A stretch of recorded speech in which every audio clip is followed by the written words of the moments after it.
evening, everyone, and welcome to the regular meeting of Council. I'll start with the land acknowledgement. We acknowledge that we live, work, and gather on the traditional and unceded territory of the Algonquin people, specifically the Temiskaming First Nation. We recognize the presence of the Temiskaming First Nation in our community since time immemorial and honor their long history of welcoming many nations to this beautiful territory and uphold and uplift their voice and values. I'd like to call the meeting to order. A roll call, please. Thank you, Your Worship. All members are present, and I will note for the public's benefit of Mark Wilson's participation electronically.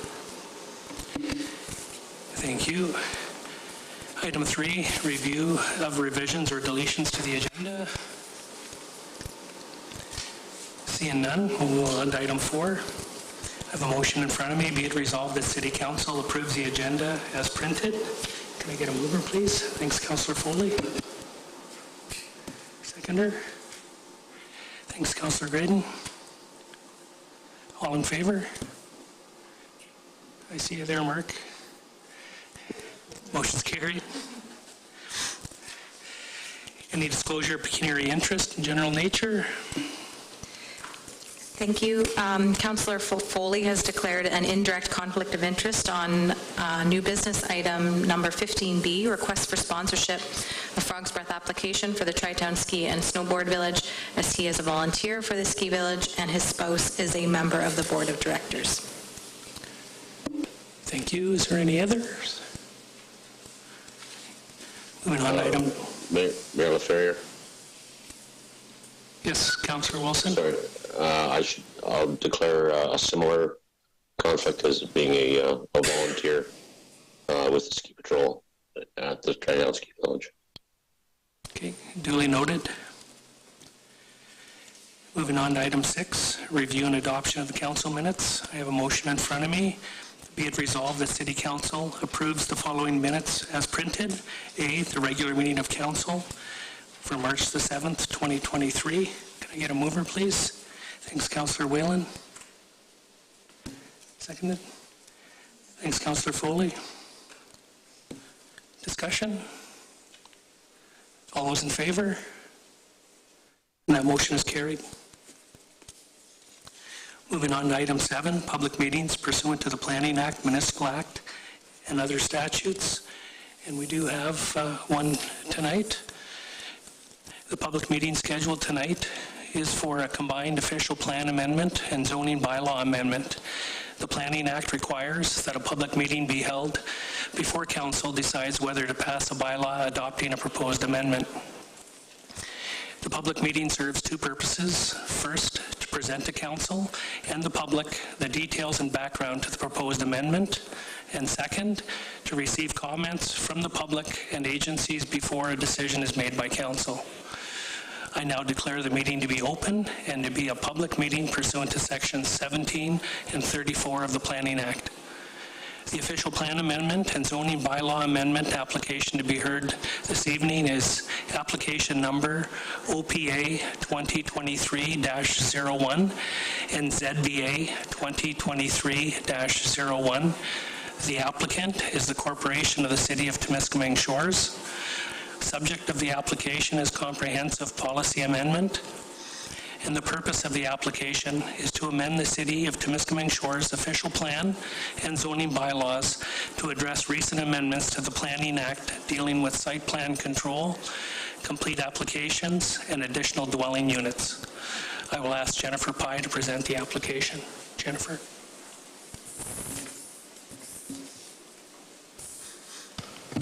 Thank you, Mayor LaFerrier. So tonight we'll be discussing proposed amendments to the city's official plan and zoning bylaw. These applications are city initiated and they're policy amendments that are not specific to a particular property. Okay? So in 2022, the provincial government passed two pieces of legislation that you might be familiar with. These pieces of legislation made significant amendments to the Planning Act. So Bill 109, the More Homes for Everyone Act, introduced a schedule for refunding application fees if certain types of applications are not issued decisions within specified timeframes. It required municipalities to delegate site plan approval authority to an employee or agent of the municipality, and this was done by the previous council in 2022. And it gave municipalities the ability to deem applications for site plan control complete or incomplete, which was previously not a mechanism under the Act. Bill 23, the More Homes Built Faster Act, removed the ability of municipalities to use site plan control for residential development of 10 or fewer units, and it enshrined in legislation the requirement to allow up to 3 residential units on all parcels of urban residential land, which is a defined term in the Planning Act, and it's parcels of land that are located within designated settlement areas, are fully serviced with municipal water and sanitary sewer services, and on which residential use is permitted as a principal use. Additional dwelling units are to be permitted in association with single detached dwellings, semi-detached dwellings, and row house dwellings, and the legislation also states that 1 dwelling unit is to be permitted in a detached accessory building. The purpose of the official plan amendment and zoning bylaw amendment is to recognize these recent amendments within the city's planning policy framework while taking the local context into consideration. A number of sections of the official plan are involved in the proposed amendment, so this is really dry and I apologize. Policy is not everybody's thing, so just the next slide, Cal. So the interpretation chart in section 2 is proposed to be amended to remove a reference to a specific number of days required when providing notice of a complete application to wording that states that the city will follow the Planning Act requirements. The proposed amendments to section 3 are specifically under the subsection for affordable housing, and it's updating the wording to reflect recent provincial change to the additional dwelling unit terminology instead of using the second dwelling unit terminology, which is what we relied on when we did the official plan. And we're also removing a reference to certain configurations of residential units and replacing it with the additional dwelling unit reference. So the rural area policies under section 4, which is 4.10, are proposed to be amended by changing the wording to remove a reference to the use of site plan control for, there's a list of specific uses within that section, and it also references all uses adjacent to a water body for site plan control. The proposed policy would exclude that list of specific uses, as well as the word all when we're referencing uses adjacent to a water body. And this, again, is to reflect the changes to the scope of site plan control for residential development. Subsection 2 of section 15 sets out the requirements for planning applications and their processing, and is proposed to be removed completely and replaced with updated wording that reflects the city's common practice and the recent legislative amendments. So the list of studies and additional information that may be required to be submitted in support of Planning Act applications is proposed to be replaced with a more comprehensive list, and that's in response to both the ability to deem a site plan application complete or incomplete and the application fee refund timelines that I mentioned previously and that were introduced by Bill 109. So the amendment also introduces the enabling policies for the city to implement a pre-consultation bylaw and policy, and I'm going to be exploring that and bringing it forward for council's consideration in the future. Next. Okay. So this is a proposed list of studies and additional information that may be required for any planning application that's submitted. It's really important to remember that this whole list is not going to be required for every application that comes in. It's very rare that we would have a requirement for even 2 or 3 of these things on this list. So it's just to cover us in case there is something extra that we need, but you won't see all of this for the most part. Okay, and so the requirements for what needs to be submitted with any application, it's based on staff review, provincial legislation, the city's official plan policies, and comments from external agencies. So we're not just pulling these things out of thin air. So I did want to note that comments from various external agencies and review committees, including the city's Accessibility Advisory Committee, has been added to the list as a possible requirement. So this is to address a concern that some external agencies, including provincial ministries, can take a great deal of time to comment on applications, and there's no mechanism allowing a municipality to stop the clock, so to speak, on application fee refunds that were introduced through Bill 109. So if these comments are required prior to deeming the application complete, then the clock doesn't start until the applications or the comments are submitted, and the city can then move the application through the process in a timely manner. Okay. So the proposed zoning bylaw amendments generally address the wording change from second dwelling unit to additional dwelling units, which is similar to the official plan amendments that we just talked about. The remainder of the changes outlined on the slide are also mostly wording changes to current policies, including the use of the word accessory building instead of garage, adding the word street townhouse to reflect provincial legislation, and removing an unnecessary clause within an existing zone requirements table.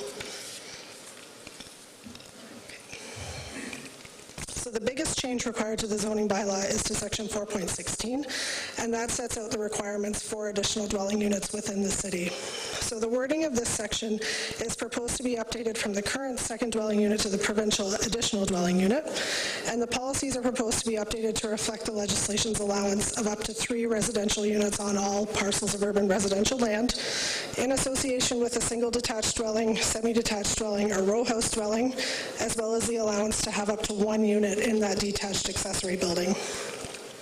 The proposed amendment also establishes that 1 parking space is required per dwelling unit. A separate driveway is not permitted, except in the case of a corner or through lot in accordance with the city's access control policy. And an additional unit located in a detached accessory building is not eligible to be severed from the principal unit. The clause has also been included prohibiting additional dwelling units on lots with partial servicing, as partial servicing is only recognized by the provincial policy statement to address failed on-site services and to allow minor infilling and rounding out of existing development. Updates are also proposed to the provisions related to additional dwelling units outside of the settlement area boundary, and so that's lots that are zoned rural residential R1, rural RU, and prime agriculture R1. The proposed updates include allowing an additional unit in a detached accessory building and requiring a detached unit to be located within the existing developed area of the property in proximity to the existing dwelling. So I just want to know here for any members of council or the public who might be interested in additional information, because again, this is really dry and it's a lot of stuff coming at you. I do have tables that set out the existing policy and the proposed policy, so if anybody's interested in that, just reach out to me and I'm happy to provide that.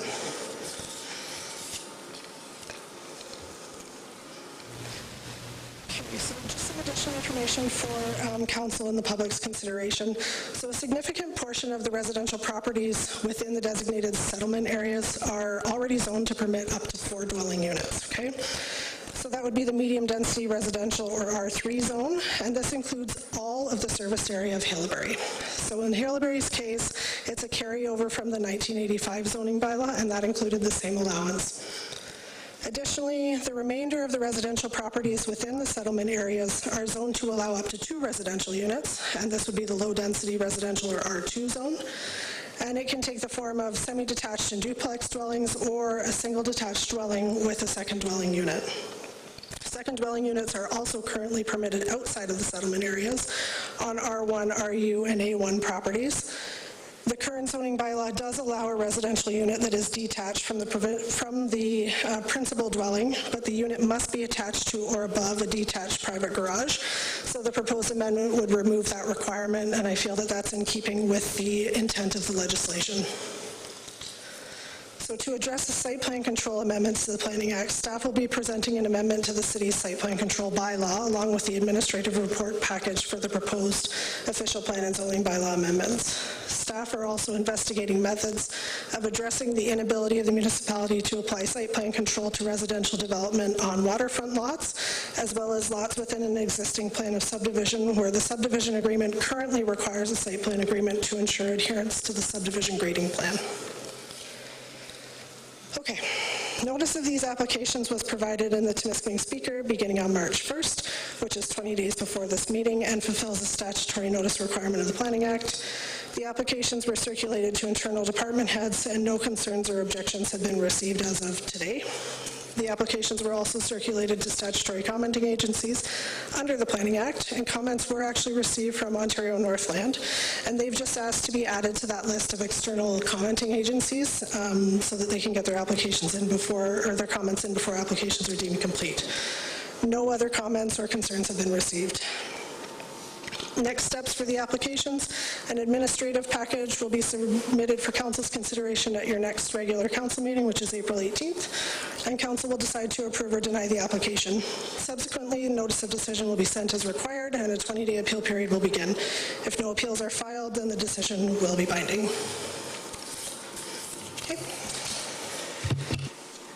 Thanks, Jennifer. Could you repeat that? Are there any questions or comments from members of the public? If so, please approach the podium and give your name and full mailing address so that it can be recorded in the minutes.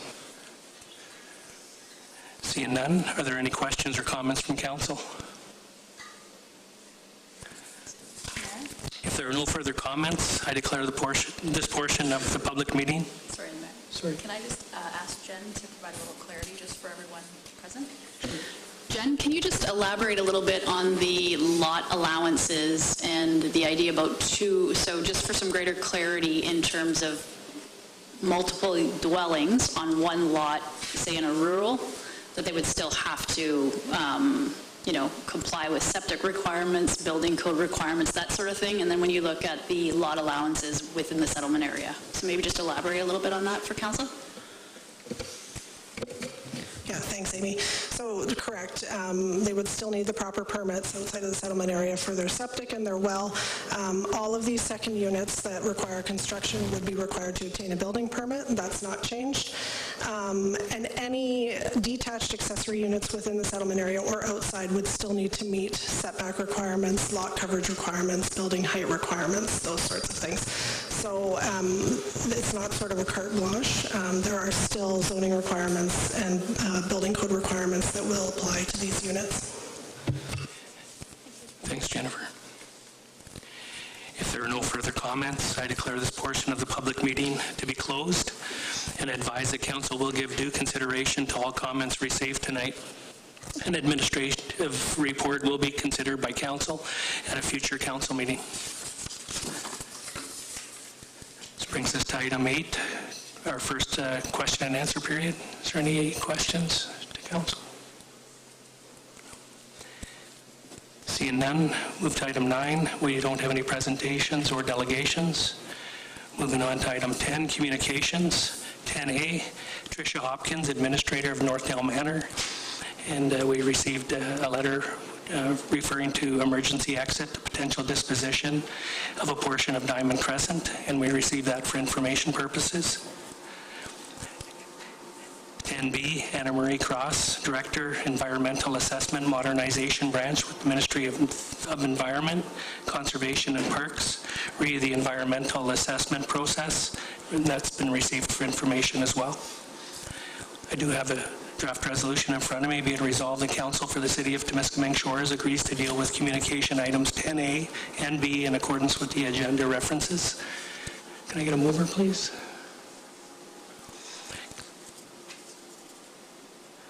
Councillor Pilcher-Living, seconded by Councillor Whalen.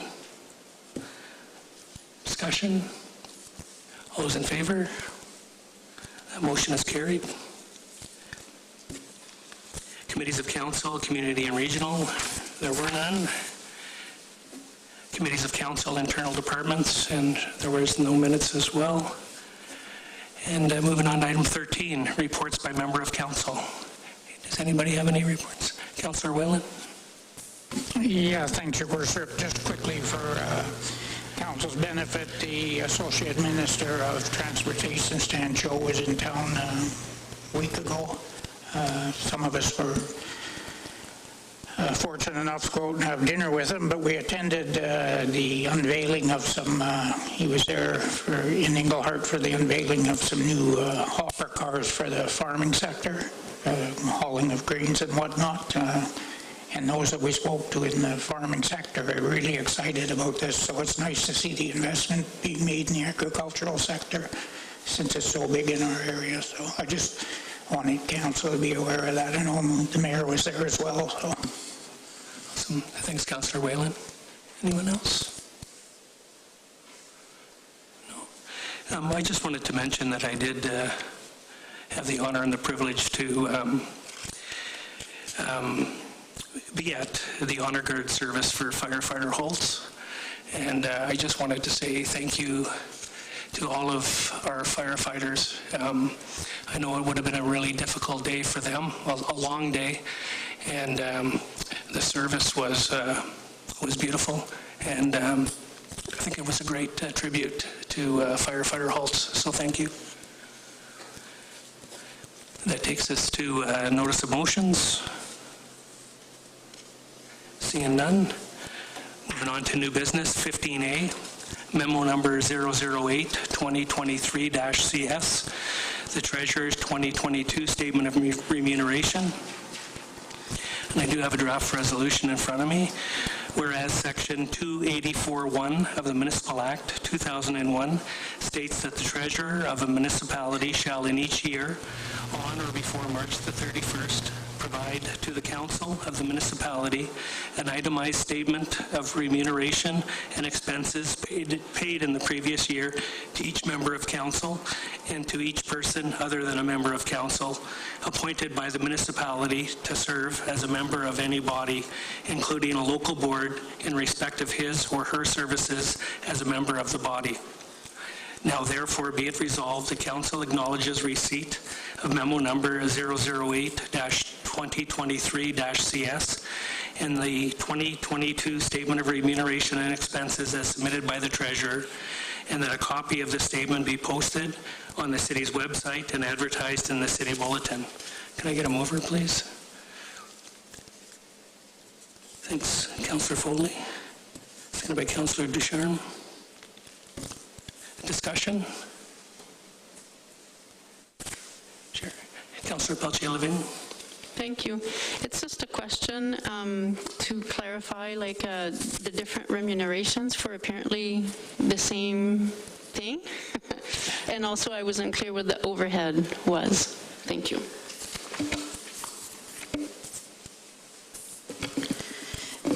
So when we prepared the report, we did notice a few discrepancies with their remuneration. Those were errors that will be corrected in 2023. And the overhead are employer benefit costs associated with their remuneration. Thank you. Thank you. Any other questions or comments? All those in favor? Motion's carried. 15B, memo number 009-2023-CS, Frog's Breath application sponsorship for the Tri-Town Ski and Snowboard Village.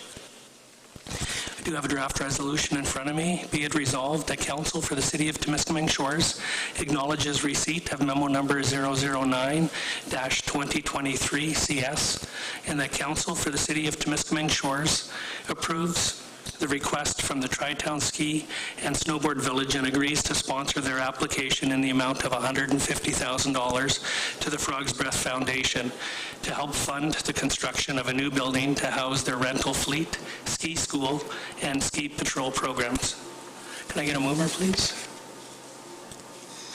Councillor Peltier-Levin. Seconded by Councillor Graydon.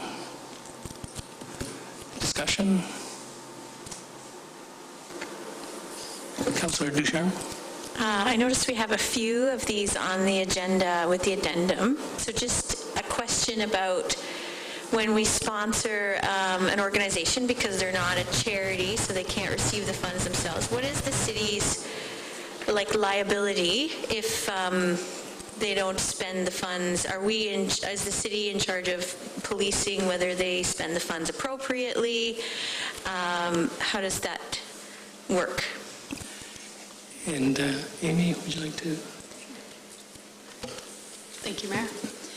There is a policy, and there is a reporting obligation to council after the fact. So once there is, the application requester has to be in good standing. So that has to be verified first with Treasury, so that if they've put forward an application before, staff obviously are assessing the applicants in the first place to deem whether their request fits within the policy, and then there is an obligation to file a report after the fact with the treasurer. Okay, thank you. Any other questions, comments? All those in favor? And that motion is carried.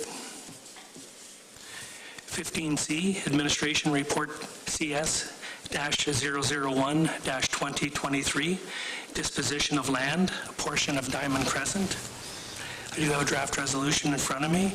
Be it resolved, the Council for the City of Temiskaming Shores acknowledges receipt of Administration Report CS-001-2023, and that Council hereby approves the application to purchase municipal land from Abdul Khalik for a portion of Diamond Crescent as identified in Appendix 1, conditional on the approval of a zoning bylaw amendment application, approval of a site plan agreement, and registration of any easements required by the municipality and applicable external agencies. And further, that if approved, Council include a clause in the agreement of purchase and sale stating that ownership will revert to the municipality in the event the approved development does not proceed with a determined time frame. Can I get a mover, please? Councillor Foley. Seconded by Councillor Whalen. Discussion? Councillor Whalen? Yeah, I see you went with the approved. I was going to suggest that we go with approving the application. You know, if you listen closely to the province, they're pointing a lot of the fingers at municipalities for holding up housing development and whatnot. And one of the issues at the local level has always been, not in my backyard, you know, build it somewhere else. And that's really been a holding up for the progress in the housing department. So I fully support this and think we should do whatever we can. Thanks, Councillor Whalen. Any other comments? Mayor? Councillor Wilson? Yeah. Sorry about the voice. Do we have any record of that parcel, of others applying for purchase of that parcel? Question to staff, I guess. Amy, if you want to. Thank you, Mayor. To the best of our knowledge, there has been no previous application to purchase any portion of that Diamond Crescent in the past, according to our records. And so all the provisions that we have in this particular motion include all the items that the mayor mentioned. There are still opportunities for the public to have comment or to comment on various processes along this or through this process. Is that right? That's correct, Councillor Wilson. Yeah. Okay. Thank you. You're welcome. Any other comments? All those in favor? And that motion is carried. 15D, Administration Report PW-002-2023, Tender Award, Supply and Delivery of Fuel. I do have a draft resolution in front of me.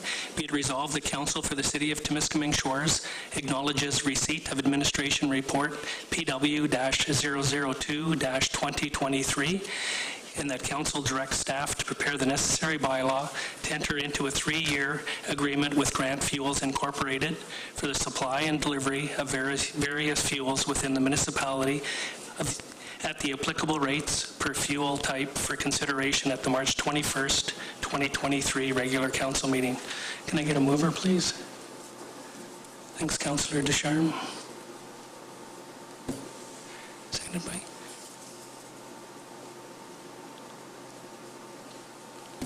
and discussion. Mitch, did you want to just give maybe an update on that?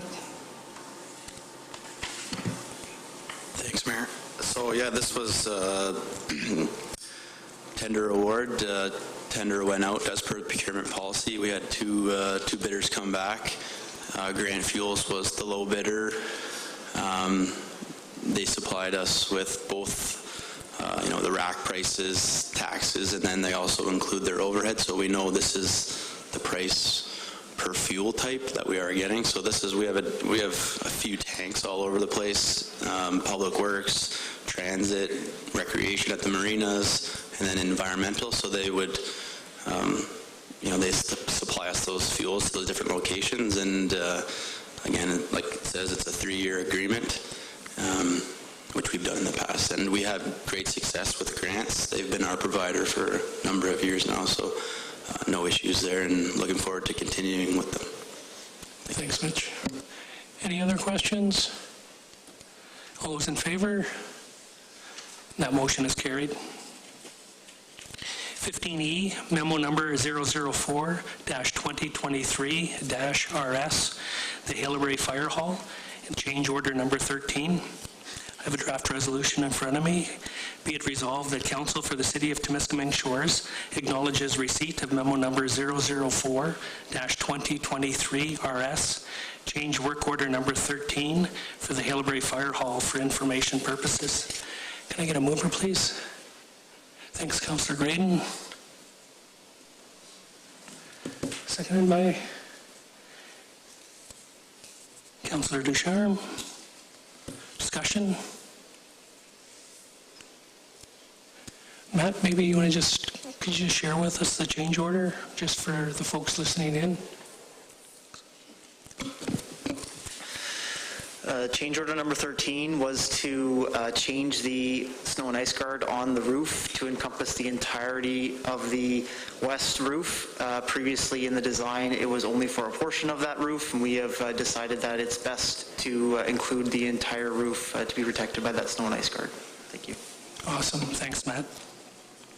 Any other discussion? All those in favor? And that motion is carried. 15F, Administration Report RS-005-2023, the lease agreement for Skills. I do have a draft resolution in front of me.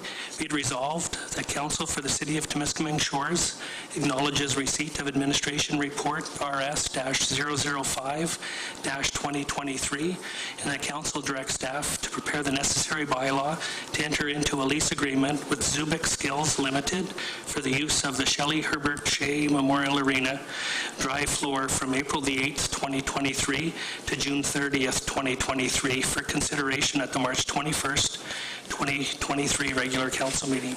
Can I get a mover, please? Thanks.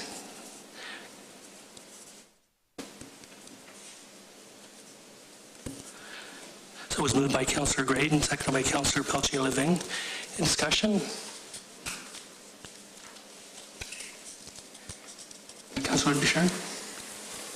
Just a quick question around if you identified the 6 hours of cleaning and if the rental cost is the rental price is sufficient to cover the cost of the additional cleaning costs based on current salaries and internal costs.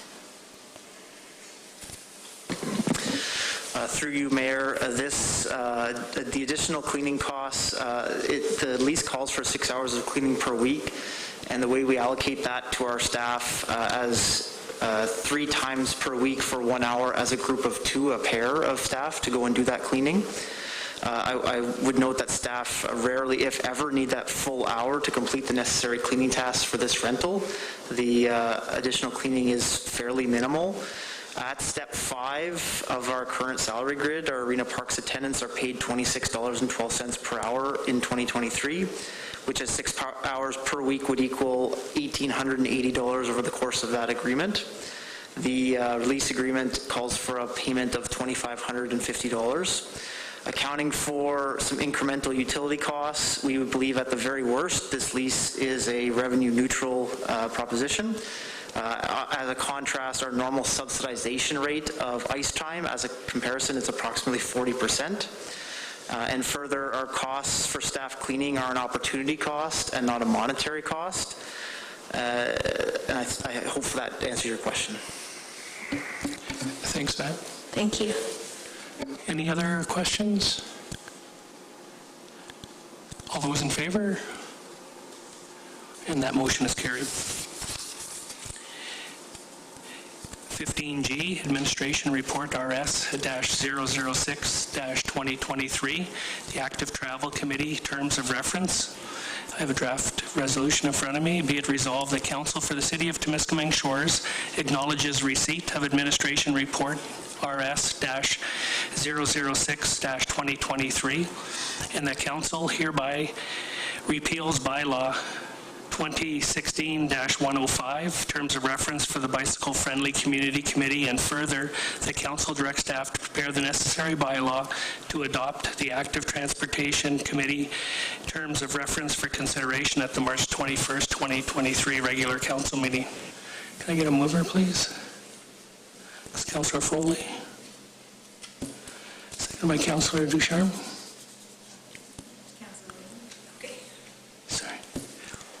Discussion? All those in favor? And that motion is carried. 15H, Administration Report RS-007-2023, the Arena Advertising Agreement, Brownlee Equipment. I do have a draft resolution in front of me. Be it resolved, the Council for the City of Temiskaming Shores acknowledges receipt of Administration Report RS-007-2023, and the Council directs staff to prepare the necessary bylaw to enter into a 10-year agreement with Brownlee Equipment for a wall advertisement at the Don Shepherdson Memorial Arena for a total contribution of $7,200 plus applicable taxes for consideration at the March 21st, 2023 regular Council meeting. Can I get a mover, please? Thanks, Councillor Whalen. Seconded by Councillor Graydon. Discussion? All those in favor? And that motion is carried. 15I, Memo Number 005-2023-RS, the Niska Park Frog's Breath application. I have a draft resolution in front of me. Be it resolved, the Council for the City of Temiskaming Shores acknowledges receipt of Memo Number 005-2023-RS, and that Council for the City of Temiskaming Shores approve the request from the Niska Leadership Centre and agrees to sponsor their application in the amount of $25,000 to the Frog's Breath Foundation to help fund outdoor park equipment. Can I get a mover, please? Councillor Foley. Seconded by Councillor Ducharme. Discussion? All those in favor? And that motion is carried. 15J, Memo Number 010-2023-CS, One Light Temiskaming Frog's Breath application. I have a draft resolution in front of me. Be it resolved, the Council for the City of Temiskaming Shores acknowledges receipt of Memo Number 010-2023-CS, and that Council for the City of Temiskaming Shores approves the request from One Light in Temiskaming and agrees to sponsor their application in the amount of $10,000 to the Frog's Breath Foundation to help fund monthly multicultural events, cross-cultural learning courses, and English conversion circles. Can I get a mover, please? Thanks, Councillor Peltier-Living. Seconded by Councillor Wilson. Discussion? Councillor Whalen? Yeah, thank you, Mayor. We actually have three of these tonight, but I didn't want to speak to each of them. But the first one regarding the ski village, Councillor Ducharme had a question on, very good question, and I'm glad you asked it, because there is a little bit of a burden for the municipality on this. But, you know, when you look at the ski village, we had two councillors tonight declare a conflict because they volunteer The next, the second one, it's a facility that's actually outside of our borders. The next one is a facility inside of our border, and the last one is an event probably take place anywhere. But I think, when you look at the impact and the benefit to the municipality, I think the fact that we're allowing to use our charity number is a big advantage locally. So just wanted to comment on that. Thank all the volunteers. Thanks, Councillor Whelan. Any other comments? Councillor Ducharme? I think it can also, given how long it takes organizations to get a charitable number these days, I think this can offer a lot of benefit in terms of organizations being able to extend their growth and their mission quickly, because it can take years now to get a charitable number and status built up. So it is a good way that we can extend the city's resources. Thanks, Councillor Ducharme. Any last comments? All those in favor? That motion is carried. This takes us to bylaws.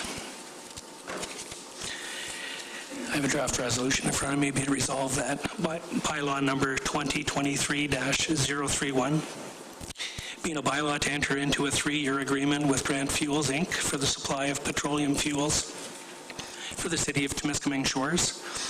Bylaw number 2023-032, being a bylaw to enter into a lease agreement with Zubik Skills Limited for use of the Shelley Herbert Shea Memorial Arena dry floor surface from April the 8th, 2023 to June 30th, 2023. Bylaw number 2023-033, being a bylaw to adopt terms of reference for the Active Transportation Committee, repeals 2016-105. Bylaw number 2023-034, being a bylaw to enter into a 10-year agreement with Brownlee Equipment for wall advertising at the Don Shepherdson Memorial Arena. Be it hereby introduced and given first and second reading. Can I get a mover, please? Councillor Foley. Seconded by Councillor Wilson. Discussion? All those in favor? That motion is carried. Be it resolved that bylaw number 2023-022, 031, 032, 033, and 034 be given third and final reading, be signed by the mayor and clerk, and the corporate seal affixed thereto. Can I get a mover, please? Thanks, Councillor Graydon. Seconded by Councillor Peltier-Levin. Discussion? All those in favor? And that motion is carried. Schedule of council meetings. So we have a special meeting of council for the 2023 budget. It's going to be held on March the 28th, 2023 at 6 p.m. We have our committee of the whole April the 4th, 2023 at 3 p.m. And then we have a regular meeting of council on April the 18th, 2023 at 6 p.m. This takes us to our second question and answer period. Is there any questions? Seeing none, we don't have a closed session. Moving to item 20, confirming bylaw. The draft resolution in front of me, be it resolved that bylaw number 2023-035, being a bylaw to confirm certain proceedings of council of the Corporation of the City of Temiskaming Shores for its regular meeting held on March the 21st, 2023, be hereby introduced and given first and second reading. Can I get a mover, please? It's Councillor Foley. Seconded by Councillor Wilson. Discussion? All those in favor? Motion's carried. Be it resolved that bylaw number 2023-035 be given third and final reading, be signed by the mayor and clerk, and the corporate seal affixed thereto. Can I get a mover, please? Councillor Graydon. Seconded by Councillor Whelan. Discussion? All those in favor? That motion is carried. Item 21, adjournment. Be it resolved the council hereby adjourns its meeting at 6:42. You know, mover, please. Councillor Foley. Seconded by Councillor Ducharme. All those in favor? And we are convened. Thank you.